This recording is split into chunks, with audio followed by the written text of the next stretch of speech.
How good was it to have an enjoyable weekend for once? I cannot remember the last time I did. Happy Easter, everyone. Also, how funny was it to watch Manchester United losing again too at home?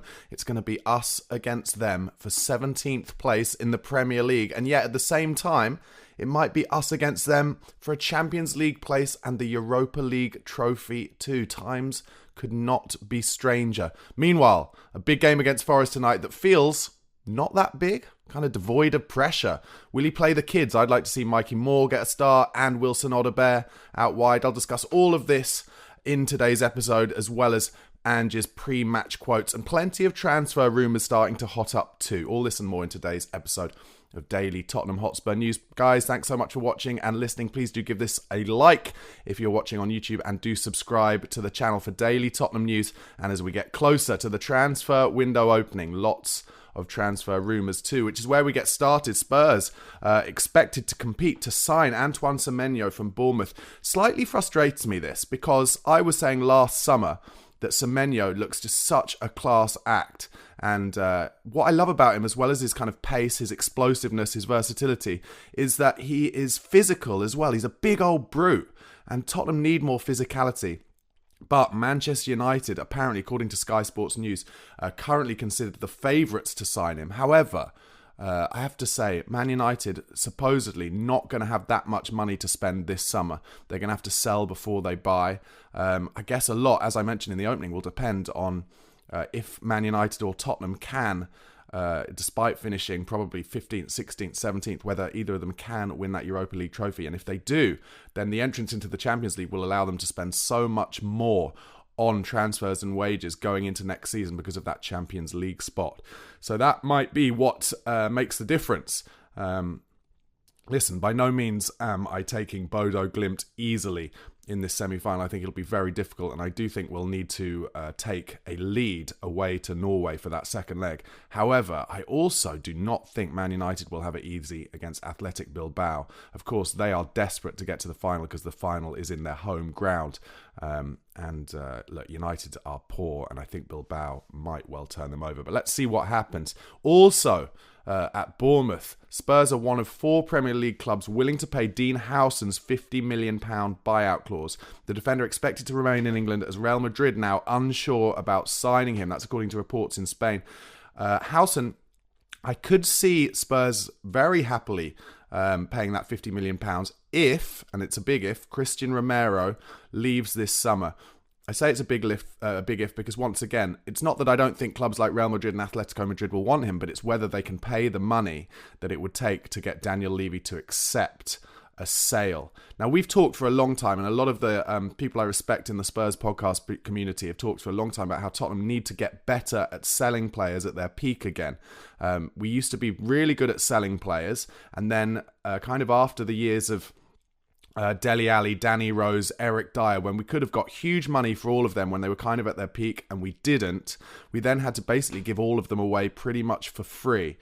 And that is why, if Christian Romero does come out this summer and says he wants to leave, and Atletico or Real are willing to pay the money, and I think for me it would have to be somewhere near £80 million, World Cup winner, double Copa America winner, then at that point you say yes to the 80 million and you go and get Dean Howson, who's got Premier League experience. He's young, he's exciting, he's talented, good on the ball, like Romero is, and a little less of a wild card than Romero, but of course, you know, a lot less experience than Christian Romero as well. But that would make sense. But 4 Premier League clubs are in for him, so it'll be interesting to see what happens. More reports over the weekend that Scott Munn is expected to leave Spurs after 2 years as the club's chief football officer. Let me know, guys, how you feel in the comments now about Ange Postecoglou before I get into his quotes. But I do feel like Ange and Scott Munn kind of come as a pairing.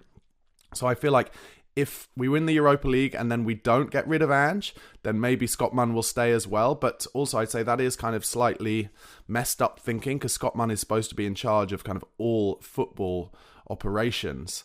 So maybe there's a little bit of a disconnect there in the boardroom. Maybe Munn is fully on board with keeping Ange, and maybe Daniel Levy and the likes of Donna-Marie Cullen and Vinay, who's coming in, maybe they are less sure at this point. But listen, I've got to say, and I'll keep saying it, I think if we do win that Europa League, if we take home the trophy, I think you've got to let Ange stay. But I also think, as I mentioned before, there's a chance that Ange might resign if he wins that. And I think if he did resign, that would be it would actually be an imitation of 1984. Keith Birkinshaw won us the UEFA Cup in 1984 and then resigned, saying there used to be a football club over there. That was down to financial stuff. And I think the chairman back then, who I think was Irving Scholar, being unwilling to release the purse strings for Birkinshaw to get more players in. But I could see Ange kind of stubbornly resigning, saying, listen, I'm not going to be able to do any better than winning that Europa League, and everyone's given me so much abuse, I'm just going to do one and go and get a great job elsewhere. And if he did that, fair play to him, to be quite honest. But let me know what you think in the comments. Okay, so lots of Ange quotes from the pre-match press conference before tonight's Nottingham Forest game. Do let me know in the comments what you think the team should be for Forest, and also your predictions for the game. I'm just looking forward to enjoying it, actually. I think the pressure will be off. I think there should be a good atmosphere in the ground. Everybody knows he's going to mix and match the side, and we all know that when he mixes and matches the side, we don't usually do very well. And as a result, I'd like to see him play Mikey more. I'd like to see a young kind of exciting side. Maybe give Archie Gray a chance again in midfield, and look to the future rather than kind of mixing and matching with a load of squad players who I think we've seen time and time again haven't been able to play in that kind of half first team, half second team way. He has talked, and I'll mention this, that Richarlison might get some minutes. So it would be good to see if Dom Solanke can maybe get a bit of a rest as well. So Ange was asked on what the club need to do in the transfer window if Spurs do win the Europa League and get through to the Champions League. He says, it depends on your outlook. I think irrespective, we should keep building on what we've started. We've had a clear plan from when we started on how we're going to play, what kind of squad we're going to have, how we're going to build that squad. I don't think it's any secret. We've gone for a certain age profile, knowing it's something we're going to build on, and that should continue. I agree with that. Except I would probably add in a couple of, like we've talked about a lot, box fresh, ready-made first-team players, the likes of an Eza, someone like that, and a number 6 as well. He went on to say, I don't think it should change. Obviously, if you get Champions League football, that accelerates certain things. We know the demands of European football, irrespective of the competition, particularly Europa and Champions League, can have a serious effect on your capabilities as a club. Not just us, but all clubs. You can see that. The 2 extra games in Europe, which are going to be there consistently now, that puts extra strain. So that affects the size of your squad and the profile your squad has. But for me, it doesn't really change anything. We need to continue on the profile we started with. We've got an exciting young squad, and we'll continue to improve. We've obviously had some challenges this year around injuries and our ability to cope with Europe and domestic games, and I feel we're better placed to tackle that if we're in Europe next year. But in terms of the overall policy, I wouldn't see any significant change. Well, Ange is very much talking in the first person about us and being there next year. Listen, like I said, he's definitely given himself a lot more collateral from that great result against Eintracht Frankfurt. So let's see what happens. He was then asked about the criticism, and he admits that he isn't everyone's cup of tea. He said, I've said it many times, it's not a motivator to me to prove people wrong. I find that an empty ambition. I just think some people will always take a view on something because of whatever personal feelings they have or historical context they give to things. So I don't get any satisfaction in proving people wrong.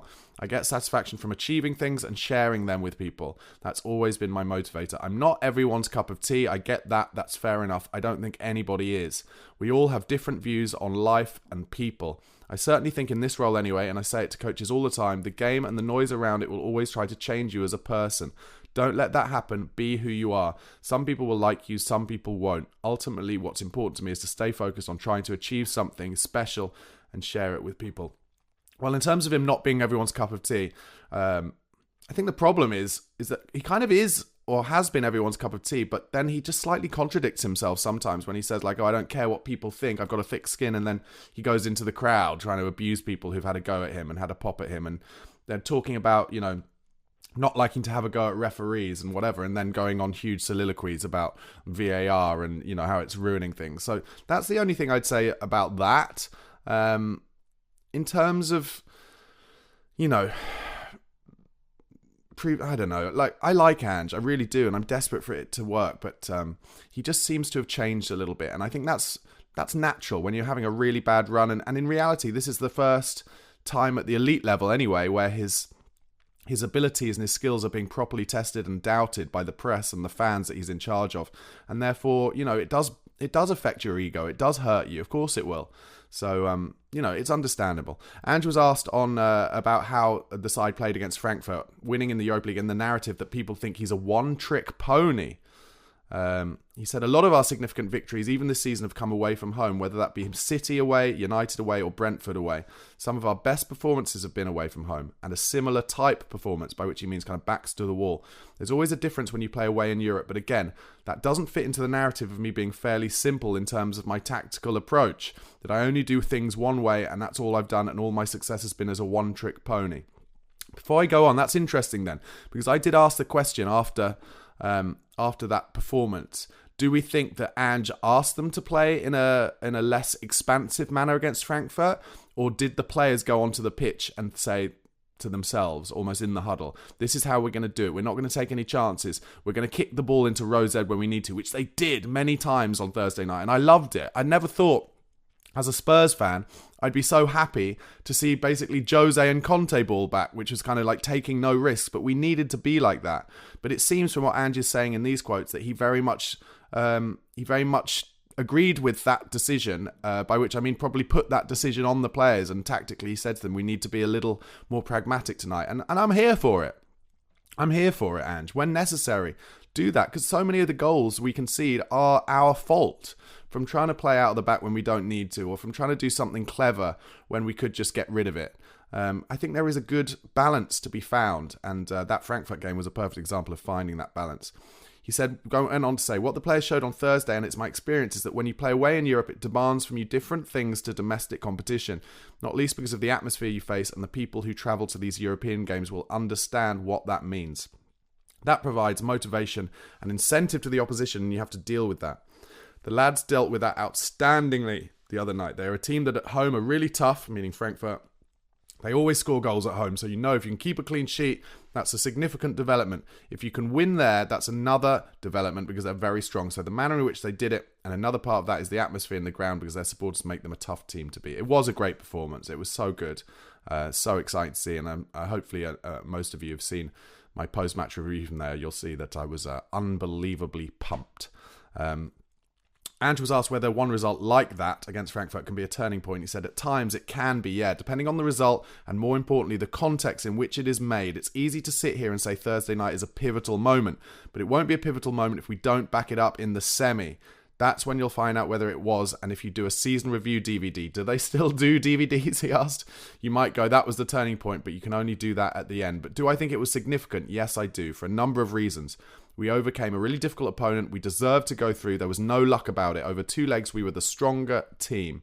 We did it in a really convincing manner, and just the prospect of being in a semi-final means you're 2 games away from being in a European final. That is hugely incentivizing. So maybe that was a pivotal game, but we won't know that.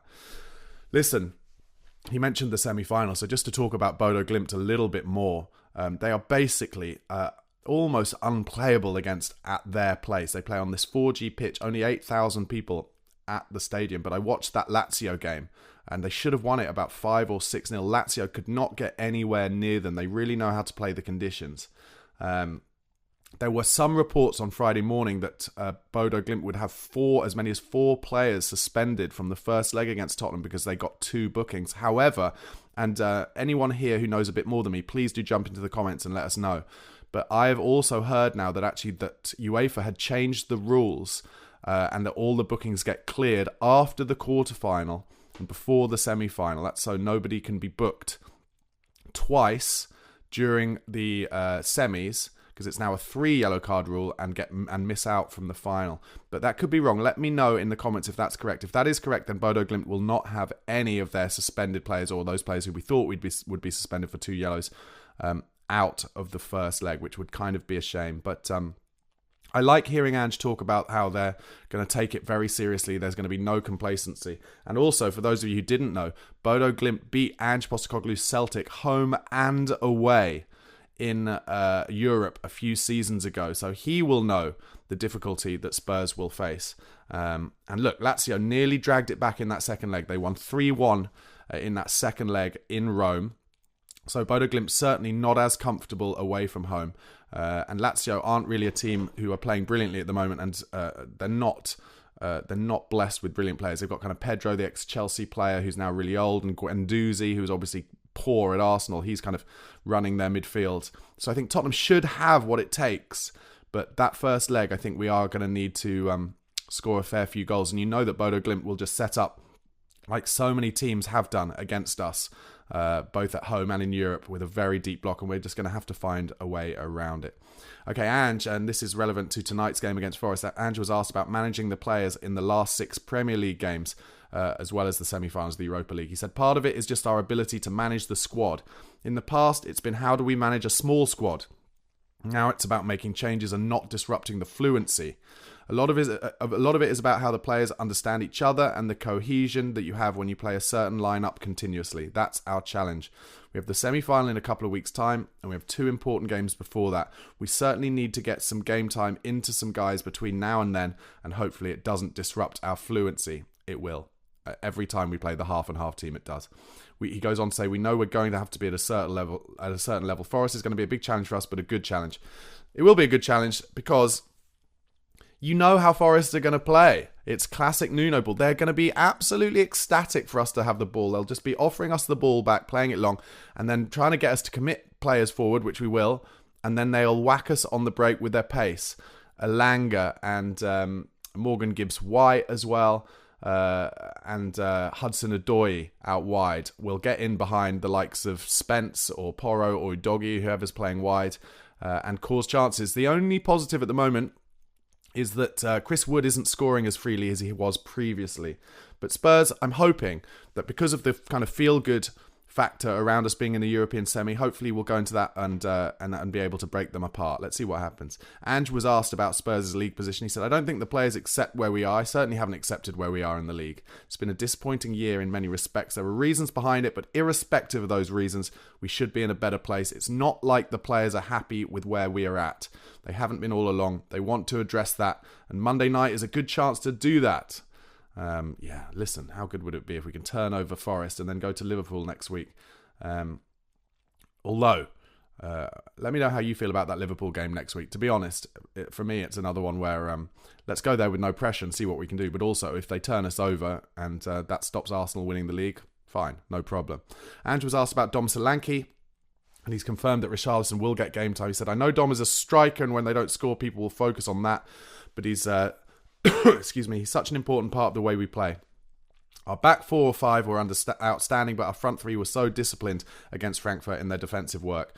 Dom and the 2 wingers had important jobs for us from a defensive point of view. I have to say, maybe I'm wrong, but I kept, during the watch-along on Frankfurt, having a bit of a go at Brennan Johnson because I felt he was jogging back, but maybe having given it a bit more thought, he's actually wasn't asked to kind of double up on the wide man alongside Pedro Porro. Maybe he was asked to kind of only jog back and kind of block the pass to the fullback so they couldn't get deep crosses in. So maybe I was a bit unfair to have a go at Brennan. Who knows? Ange went on to say, you ask them to do such a massive physical load and they still have to produce when the ball gets up to them in an attacking sense. And maybe in other teams, if you look at Frankfurt, they don't ask that of Ekitike. When he gets the ball, he feels fresh and he can run at people. Dom usually receives the ball when he's done 4 or 5 sprints closing people down. So you factor that into it. But we feel as a team that he gives us a better chance of success. Or that gives us a better chance of success. I completely agree with that. I talk about it during the watch-alongs all the time, that Dom Solanke is just basically doing doggies the whole time, up and down, closing down people all the time. And therefore, it won't allow him to make chances for himself the same way because he'll always be kind of blowing, always be fatigued. Andrew went on to say he took his penalty really well. Do not underestimate the pressure that he was under in that moment. Taking a penalty away in Europe, knowing how significant it is right in front of the most vocal part of their fan base, it shows the measure of the guy. He didn't miss a beat. Important goal for us, important player for us, and we missed him when he was out. And when he was out, Richie was out, and that was a big hole in our team. Richie is another one who's going to get some game time in the next couple of games because he's looking really good in training, but Dom's been super important. And actually, Dom Solanke himself did some quotes as well after the game. He said, on our day, we're good enough to beat anyone. It's just about doing that, really. In games like Frankfurt, it's important to produce these big performances and big moments, and that's what we did. You go through phases where you don't score for a while, but that was a big moment. This is what we live for, these big games and these big moments. I had to stay cool to take the penalty, but obviously I was delighted to score in a big game. We all know we need to be more consistent. When you have a game like Thursdays, you need to go out there and show no fear and get the job done. There's no second chances in knockout football, so we knew we had to go and get the job done, and that's what we did. The Europa League was something we had our eyes on from the beginning of the season. We're not far off it now, so hopefully we can keep producing these performances both in Europe and the Premier League throughout the rest of the campaign. Listen, guys, before I go on to just finish this video off with a few more quotes and a bit more information going into tonight's game, please, once again, if you haven't already, do press like on this video on YouTube. The more likes I get, the more Spurs fans get to see it. And also, if you're not a subscriber, please do press that subscribe button in the bottom right-hand corner for daily Tottenham news. And as we get closer to the transfer deadline opening up again, the transfer window, I will be doing regular transfer rumours and transfer talk videos. Okay, I talked at the top, didn't I, about how hilarious it is that Man United lost again at home. Amorim actually did come out and he was transparent, said, I'm going to basically play a lot of kids in the Premier League now because it's all about the Europa League. And they lost 1-0 at home to Wolves. Ange was asked about Ruben Amorim indicating that he will play younger players in the Premier League. And Ange said this, I've been playing the kids all year, mate. I don't know how many teenagers we've had in the Europa League. We've been playing the kids all year. That's the situation we're in. So we kind of had to deal with that for a long period of time. You pay a price for it, but we've also benefited from it because when you look at guys like Lucas Bergvall, and I won't name all of them, but all the others who've grown through the year, for us, the negative stuff hasn't been balanced by the positives, but certainly I think we'll get some real growth. But I guess the beauty of it now is our kids are well and truly exposed to Premier League football, and I think that's going to benefit us moving forward. Like I said at the beginning, excuse me, tonight I'd like to see Gray in midfield. I'd like to see Odebear out wide, Mikey Moore out wide, maybe Richarlison, or maybe Mikey Moore and Tell. I thought Tell had a really good game against Frankfurt, and Sonny is obviously still injured. I like the fact that this injury of Sonny's is going to give him a bit of a rest as well. I hope he's just properly resting up. But yeah, I'd like to see Mikey Moore get a bit of a go, if he's on form, of course, if he's looking good in training. Ange Postecoglou was asked about himself. He was asked to give his opinions on Ange Postecoglou. He said, I think I said yesterday, I'm the same manager today that I was yesterday. So if people think us winning against Frankfurt makes me a better manager, or whoever thinks I wasn't doing a good job before, it should be feeling the same way. I don't care. It doesn't bother me. It doesn't affect what I do. It does bother you. It does bother you, Ange. That's where I get a little annoyed. That's not true. It's a bit of a contradiction. He said this, for me, it's always about the dressing room. Do the players believe? Do the staff believe? That's much more important than what others make of me. So unfortunately for a lot of you, and this is the famous quote, which I loved from him, to be fair, he said, you're going to have to put up with me for a little bit longer. So let's see how that goes. And then Vicario came out after the game and gave a quote as well. He said, everyone has suffered a lot this season. It's been a very tough one, but we're still alive and we want to fight for something special. It's an important achievement. The job is not done, but it was a big win for Tottenham Hotspur, for everyone, for the boss, for us players, for the staff, for the fans. We're very proud. We know what we're capable of when we're really tuned in, when we work hard as a team like we showed. The achievement over the two legs was deserved. We showed the resilience and desire to fight. We got the job done and deserved to be in the semi-final of a big European competition. So, there are all the quotes after the Frankfurt game. Looking forward to tonight. I'm going to go for a 2-2 draw, I think, against Nottingham Forest. I think they will score a couple of goals, but hopefully we'll be able to get past their strong defence. They've got really good players, haven't they?